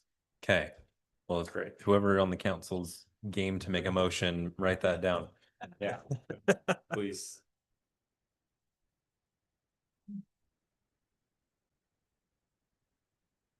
Other concerns, areas of concern? I know there was a question about vesting, but I think we feel it's resolved with a rescission Yeah, I mean, clause. it's still the big question is, are you okay with 15 years? And that's really what it boils down to. There's only so much legally that the city attorney can say that we can do to protect ourselves without putting things in here that Schreiber was uncomfortable with in the agreement. And so really the question is just, are you comfortable with this? Because the city staff, we feel like doing the attachment of today's codes removes the ambiguity from the future about what rules we'll be playing by. We're also including in there, it's going to be a snapshot of the entire code. So it's also like our land use table. So we'll know what types of uses are and are not allowed in there. If there were to be another,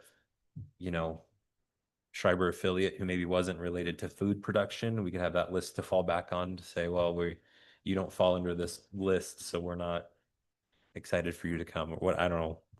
Who knows what's going to happen in 15 years, but we feel like that is about as good as we can get without having to do more intense negotiations and getting the attorneys really wound up about some stuff. No offense, attorneys. I've got a question that I'd like clarified in paragraph 11.4, the term of the agreement says the term of this agreement shall commence on the effective date and shall continue until the 20th year anniversary of this agreement. So I'm trying to make sense of, you know, we've been focusing on this 15-year investment for an agreement that's going to last for 20 years. So is that something that wasn't changed, should be changed, or do you not care about the investment between year 15 and year 20? Help me understand. We haven't had this for very long.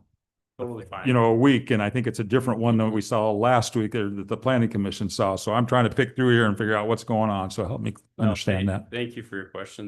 The 15 years up in the earlier section is a vesting sunset. So after that 15 years, those city codes that we've locked in place would go away, and the current code would jump in. And then this 20-year provision is just for the entire agreement. Like, this agreement's going to last for 20 years. After 20 years, it goes away if it's not extended by the parties. So it's dealing with two different timelines. One with vesting, the 15 years as to vesting alone. 20 years is the agreement overall. So if we were to change any kind of our code or ordinance somewhere in the next 15 years that might affect that, you'd be in here in a real hurry at year 14 and a half to get whatever phase 3 built before you had to comply with, or you can only go 1 story high now in the industrial zone or something. Yeah, you're not wrong. Okay. I've been, I've had that task before. Okay. To come in and So, yeah, or we extend the agreement if it's. So we're really talking a 20-year agreement, and I think it also says it can be extended for 5 years. As long as you've done phase 1, which we hope is going to be done, you know, here really soon. So what we're really saying, then this agreement shall automatically be extended for additional 5 years. So we're really looking at a 25-year agreement, not a 15-year agreement. That's right. Yeah, if we're making Okay. progress, then yeah, things should keep rolling for 25 years. But one key thing to point out, that one of the major benefits to Schreiber with this agreement is that vesting. So really that vesting sunset happens at 15 years. And a lot of the rest of this agreement still have obligations that Schreiber is going to have to build infrastructure, to dedicate certain lands. So there is longer tail times to those items. But yeah, the vesting sunset at 15 years puts us on the clock, on a 15-year clock. Okay. Thank you. Yeah, no problem. I got a question on the 7.3. Marcus, does this address the concern that the commission had if we do what was suggested here? The commission didn't bring this up. This is one that, as I heard from different council members who were reviewing the draft, the post-planning commission draft, this was brought to me by a few council members. So I guess maybe try to remain anonymous, but council members, does this address the question? I mean, if Schreiber rewrites this section to be more accommodating to the city's concerns and work with our timelines for the grant applications and not require design before dedication, does that resolve the concern? You're all holding very still. At least the concern with that particular section, maybe I'll reword it that way. I feel like it addresses the concern with that section. What?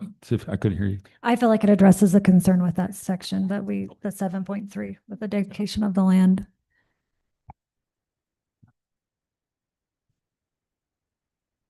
And one thing on this road, I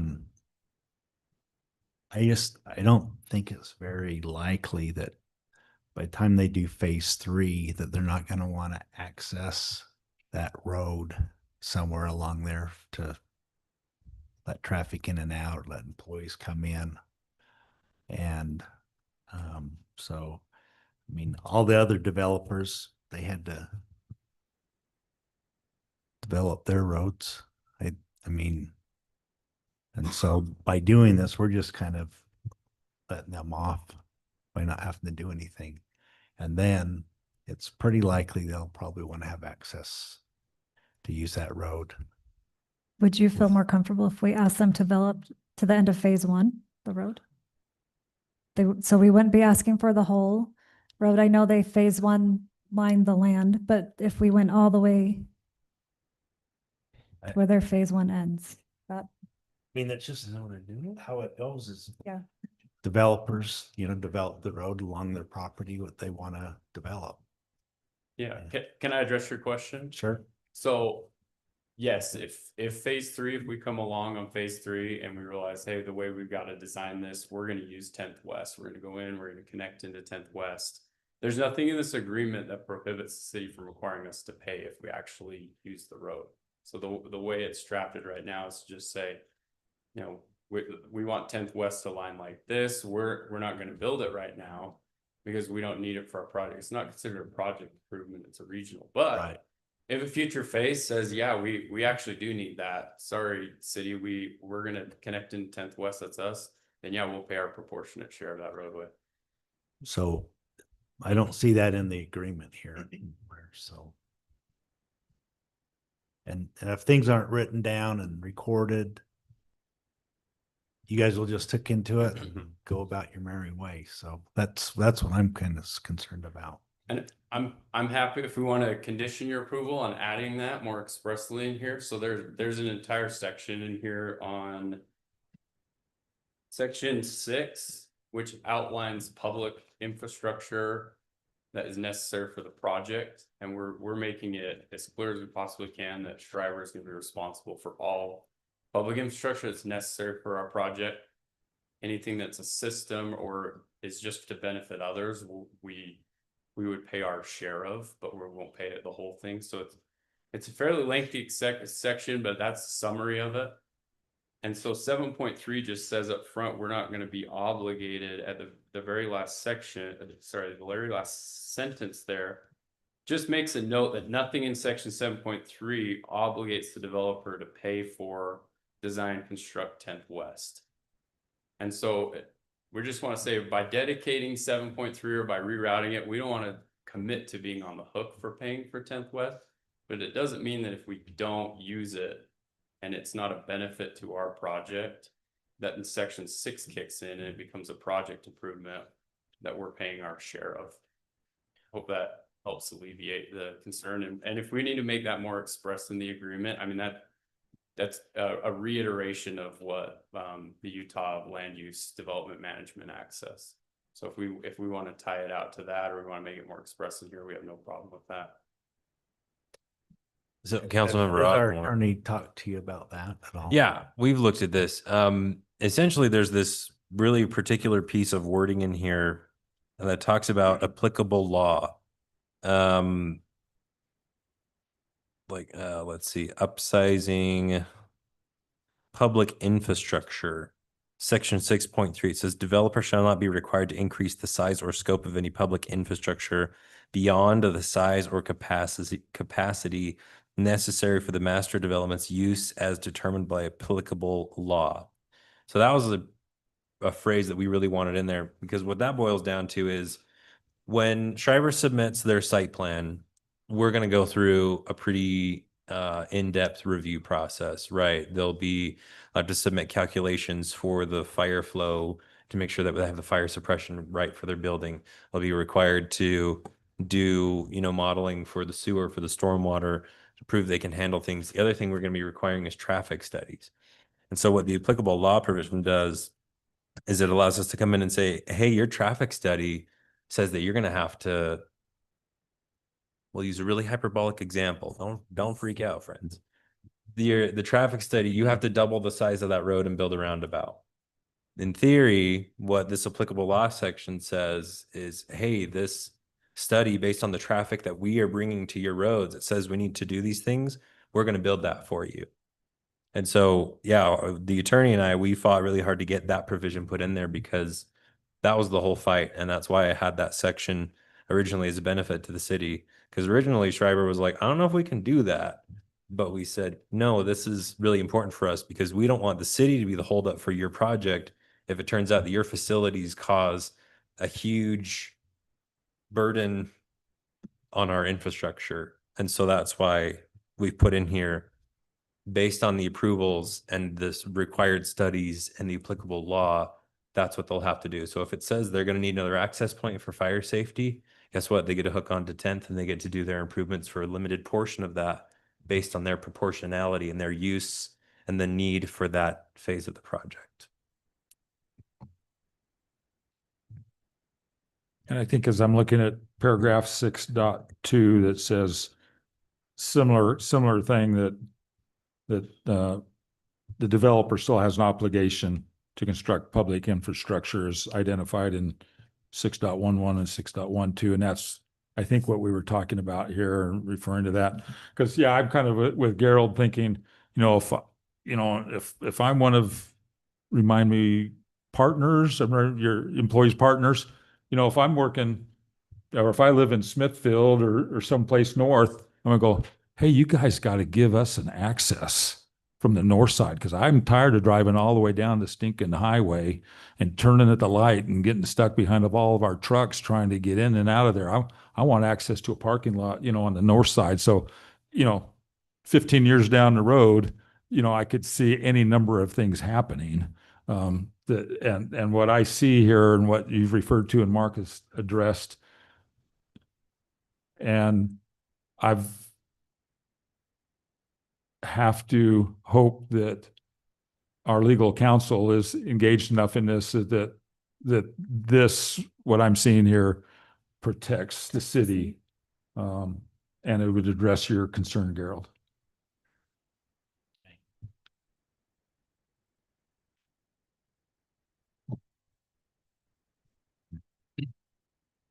This is really stinking hard. If I can just be fully transparent, why not? First start, right? Like, Yeah. you've never been transparent, Dave. The Planning and Zoning Commission and the City Council have not had access to this document for very long at all.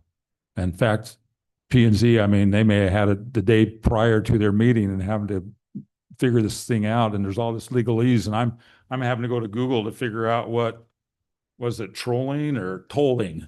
What, I don't even know half these terms mean, and I'm supposed to make a decision on it. And we just haven't had that much time to really dig into it because we haven't been part of the process. And so I appreciate your patience with our questions to try and understand what we're really trying to figure out here.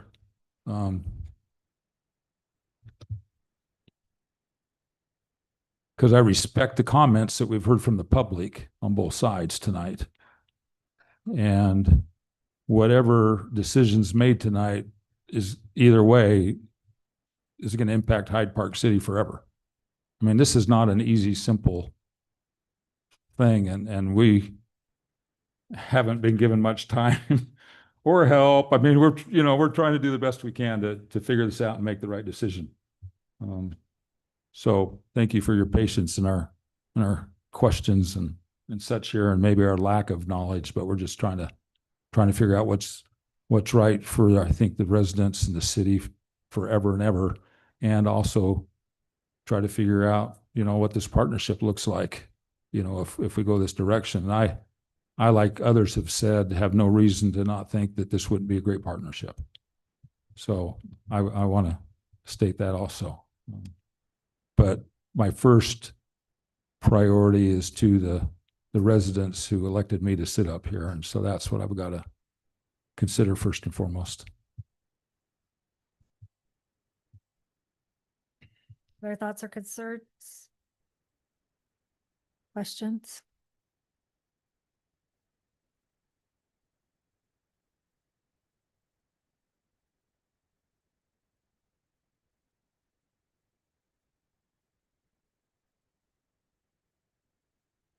when I make a decision, I feel pretty settled about it, unsettled, so.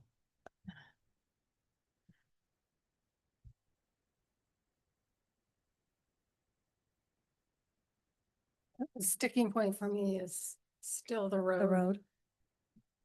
Is the road sticking point for me.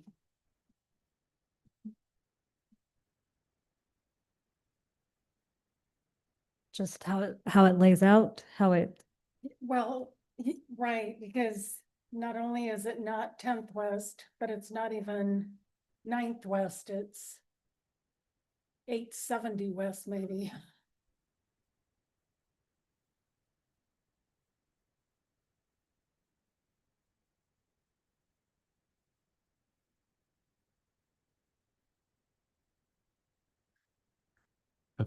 As I've looked at the map, I think all the land from this adjusted road west to the railroad tracks is property that you're purchasing, right? The Schreibers would be purchasing. Is that correct? Sorry, do you mind repeating that question? So all the land from the road where it's adjusted up that curve, clear down to the railroad tracks would be the proposed property you'd be purchasing from Yeah, the James. yeah, that's right. It's about, 119 acres, and Schreiber's purchasing all the way to where you can see on the left side of your screen where it goes from gray on the road to more transparent. Mhm. And that's essentially the 119 acres in there.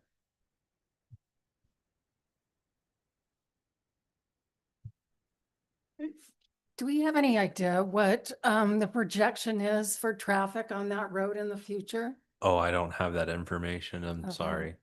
This is, That would be a traffic report that we don't have. yeah, as Councilmember Fowles mentioned, this is on everybody's master plan for like 20 years from now. And there's development happening slowly in the area, but the city was not planning on having this road be a priority. I mean, right now we've got major pressure for Wolfpack Way. We're securing grants to get that built out to our border with Smithfield. We have lots of pressure for that one. This wasn't even on the radar until Schreiber showed up and started these discussions. And so I'm sure the CMPO has done traffic modeling for the entire valley on these roads, but as a city, we haven't done any of that math yet. Okay. And then the south boundary is with North Logan, correct? Yes, so this is, I could flip it. Of course, I went the wrong way. Love that. Okay. Now we're north-south oriented. Yeah, so the 600 South is our border with North Logan City. Do we have any idea what they have planned for their northern parcel that meets up to our? Oh, I don't know. I don't think it's zoned industrial. Okay. And so my money's on more of the same that we're already doing in that area and that they are already doing in that area. And I know that Max did have a meeting with the folks from North Logan City. They called me after that was over to talk about it and have talked about how they're going to build out the road on that side as they need to. So they are aware.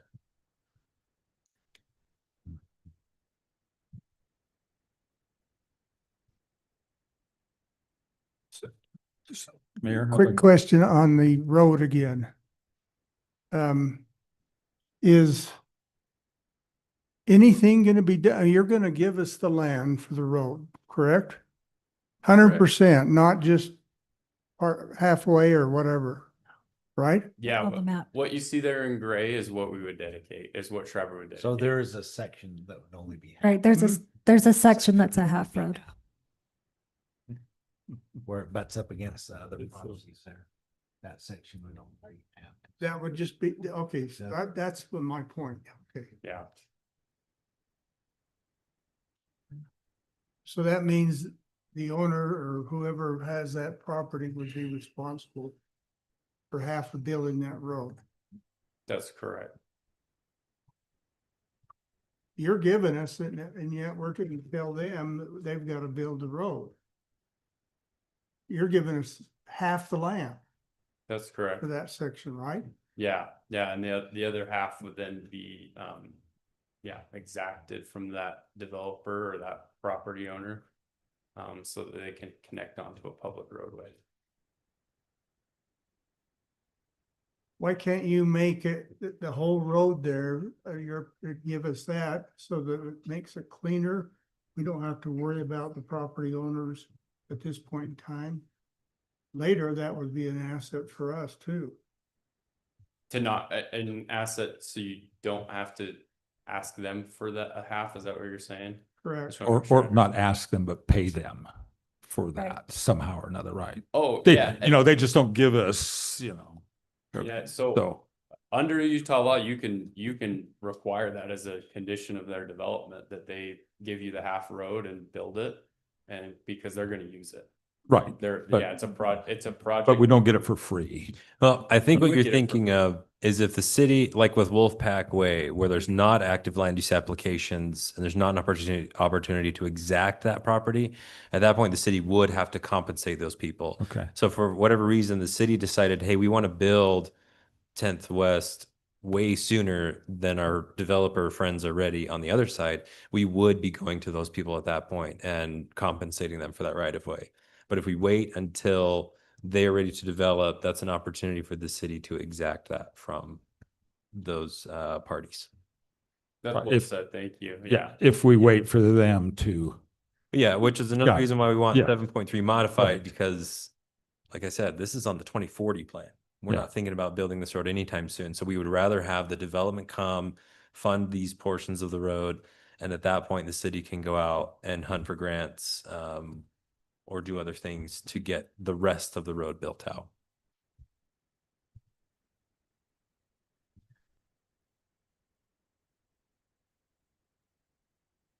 Mayor, I'd like to make a motion. Go ahead. I move, I was just going to say, if it's helpful to the discussion, I own the property immediately to the south on the North Logan side, and I own the property immediately to the north. We're not intending to do anything with that property in the foreseeable future. In fact, it's my wife and I's intent to leave that property to our children, pass it through our estate, to get the tax advantage of doing that. I'm not planning to die anytime real soon, you never know, I guess, but the point I make is, unless either North Logan City condemns our property or Hyde Park or whomever on the other side condemns, 10th West is not gonna go north or south of this for a long time. Because we don't have property. That's not in the trust, that's my wife and okay. Thank you.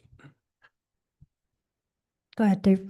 I move that we approve the development agreement between Schreiber Foods and Hyde Park City, parcel 04-029-0005 and contiguous James family parcels, with the development agreement to be amended such that paragraph 7.3 subparagraphs A, Alpha, Bravo, and Charlie, as previously discussed, be deleted and replaced with phrasing that the city and Schreiber will work together to ensure the easements are provided to the city in a timely fashion, that the city can apply for a grant to pay for the construction of this 1000 West extension, I think that we're referring to, or words to that effect. I was like, did you get that done yet? We have a It's motion. been recorded forever and ever, so it's out there now. Motion by Councilmember Fells to approve the development agreement with Schreiber. Yeah, I'm gonna reread With conditions. with conditions on the dedication of the easement. I'll second it. We have a second by Councilmember Brower. Any further discussion? Okay, with no discussion, all in favor, say aye. Aye. Any opposed with nay? Nay. Okay, motion passes 3-1. Okay. Thank you, council. We'll now move on to A public hearing to get citizen input on the annexation request for 183 acres pursuant to section 10-2-800 UAC as requested by Mark F. James and Rebecca Nielsen. So at this time, we will open the public hearing about the annexation. Again, you will have 3 minutes to address your comments or questions to the council.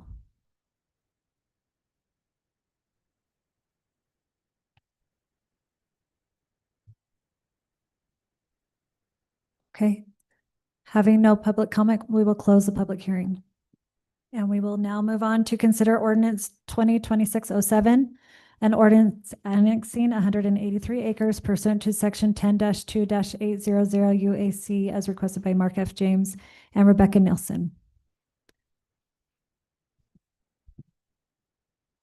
Mayor, can I make one comment Yes. briefly? Sorry. I know Councilmember Fell's just itching to make a motion. So there is a protest time period where somebody can protest these annexations in a particular format. The city did receive 3 letters from 3 different parties related to this annexation. 2 letters were in support. One was from the James family, one was from the Allred family, who also owns a significant portion of land in this annexation petition. We received a 3rd letter from a landowner who owns a portion of property in this area who was not in favor. However, their protest was not filed in the correct location nor within the correct time, and so our city attorney determined that it was not valid and would not affect the annexation. Okay. Thank you. Thank you for that information. Thoughts, council? So if we don't pass this, what does that do to our previous one? Doesn't help our Schreiber friends. Just thought I'd ask. Yeah, Well, they're kind of I- in tandem, I guess. Mayor, I'd like to make a motion if I can. I move that we approve ordinance 2026-07, an ordinance annexing 183 acres pursuant to section 10-2-800 UAC as requested by Mark F. James and Rebecca Nielsen. Thank you, Councilmember Fowles. Has made a motion to approve ordinance 2026-07 for the annexation. You won't believe this, but I'm going to second that. And we have a second by Councilmember Osborne. Any further discussion? Okay, having none, we'll look for vote. All in favor, say aye. Aye. Aye. Any opposed with nay? Okay. Motion passes 4-0. All right, now we'll move on to discussion items. Council, any items for discussion? This is any topic. Any topic? Okay, I would like to present the topic of all the dirt being put on our property down By the, way off of Wolfpack Way by the water. Just wondered if there's a plan for that or what's going on. We are working on it. The contractor doing a Wolfpack Way project needed a quick place to move the dirt. It's a lot more dirt than we thought it was. So we're working with them to figure out where else can it go. But the plan is that would not stay that high when they are done. Because it's 4 feet. Yes, we know. The privacy fence east of them is 6 feet, so they have 2 feet of Almost there. privacy fence now. Yeah, so we're currently in discussions with Sunrise Engineering, the project managers, to figure out what do we do? Because originally it was going to be like 18 inches of dirt. Clearly, it's way more than that. So we are working with our public works and with Sunrise Engineering to come up with a plan for where that dirt's going to end up by the time our project's over. So like that won't be our expense as a city to move it, right? It should not be. We're hoping there's plenty of money in the grant and in the scope of work that we can get that relocated, and it wouldn't cost us a dime.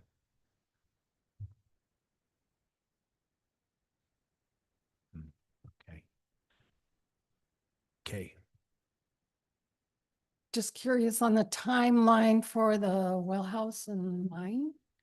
The well house to be done. The inspection tomorrow. We have Kind a of. final. I don't know how many finals. Don't even inspection say it. This is going to be You're gonna be tomorrow. wrong. And we have all of our fingers crossed that this is going to be the real final and we'll be done with it finally. That's about as good as I can. I spin wouldn't it. have gone on record, Marcus, to say that. Sorry. That's about as nice as I can say it for the permanent record.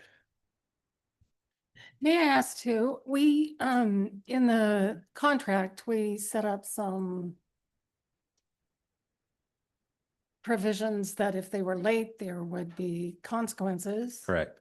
Have we followed through with those? We have told them that there are certain expenses the city will not be covering and we will be billing back to them at the completion of the project, or we'll just take it out of the retainage. So either way, the city is going to be recouping funds that we have lost because the project has lasted way longer than we thought. It's not going to be anything that we can do punitive. I don't know. All we can do is cover admin and other costs that we did not have as part of the scope of the original contract.